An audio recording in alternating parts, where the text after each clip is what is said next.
ভৈরবে অনুষ্ঠিত হল জুলাইয়ের মায়েরা শীর্ষক অভিভাবক সমাবেশ। জুলাই পুনর্জীবন কর্মসূচির অংশ হিসেবে এই আয়োজনে স্মরণ করা হয় আহত ও নিহত বীর সন্তানদের মায়েদের।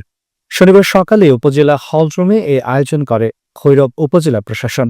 সভায় সভাপতিত্ব করেন উপজেলা মহিলা বিষয়ক কর্মকর্তা শামসুন নাহার তাসনিম।